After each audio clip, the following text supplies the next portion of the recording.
নমস্কার বন্ধুরা, আমি অরিন্দম। হাতি জলে পড়লে ব্যাঙেও লাথি মারে।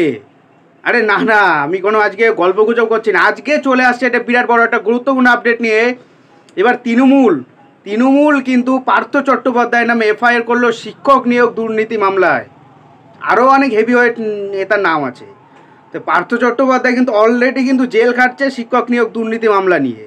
এইবার সেই তৃণমূল, যিনি তৃণমূলের শিক্ষামন্ত্রী ছিলেন, সেই তৃণমূল ওনার নামে এফআইআর করে দিল। কেন করলো, কি বিষয় করলো, এ টু জেড আমরা আলোচনা করবো। তার জন্য ভিডিওটা কিন্তু আপনাকে কন্টিনিউ করতে হবে। কথা কিন্তু একটাই, হাতি জলে পড়লে ব্যাঙের লাথি ভাই খেতেই হবে, সে তুমি যেই হও না কেন। চলুন ভিডিওটা কন্টিনিউ করি। শিক্ষক নিয়োগ দুর্নীতি তে পার্থের বিরুদ্ধে এফআইআর করলো তৃণমূল সরকার। আরও এক দুর্নীতির পর্দাফাঁস, আসছে হেভিওয়েট নেতাদের নাম।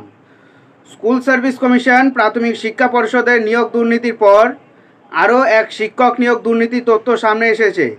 পাহাড়ে এক ব্যাপক দুর্নীতির তথ্য সামনে আসছে।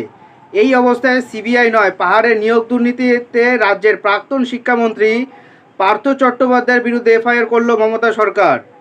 পাহাড়ে নিয়োগ দুর্নীতিতে কলকাতা হাইকোর্টের বিচারপতি বিশ্বজিৎ বসুর কাছে আসা রহস্যজনক বেনামি চিঠির বিষয়ে সিবিআইকে অনুসন্ধানের নির্দেশ দিয়েছেন তিনি।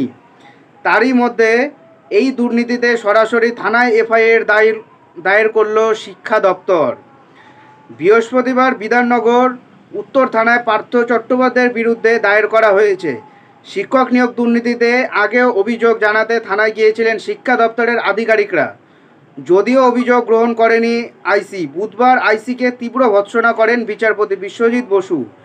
এরপরে দায়ের হলো এফআইআরে পার্থ চট্টোপাধ্যায় ছাড়াও নাম রয়েছে তৃণমূল ছাত্র পরিষদের সভাপতি তৃণাঙ্কুর ভট্টাচার্য, জিটিএ নেতা বিনয় তামাং সহ 8 জনের নাম সেই লিস্টে আছে।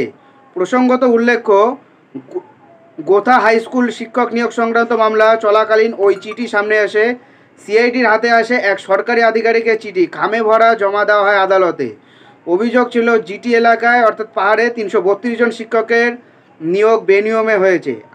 বেআইনি চিঠি মামলায় সিবিআইয়ের অনুসন্ধানের নির্দেশ দিয়েছে বিচারপতি বিশ্বজিৎ বসু। বলেন, সিবিআইয়ের সিট এই অনুসন্ধান করবে। এই চিঠিতে যে সমস্ত তথ্য রয়েছে তার অধিকাংশই নষ্ট হয়ে গিয়েছে, তাই সিবিআইকে তৎপরতার সাথে অনুসন্ধান করতে হবে।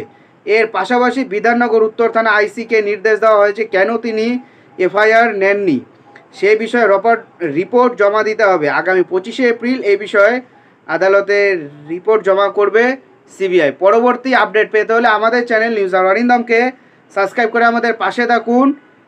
দেখা হচ্ছে পরের ভিডিওতে। ভালো থাকবেন সবাই। নমস্কার, জয় হিন্দ।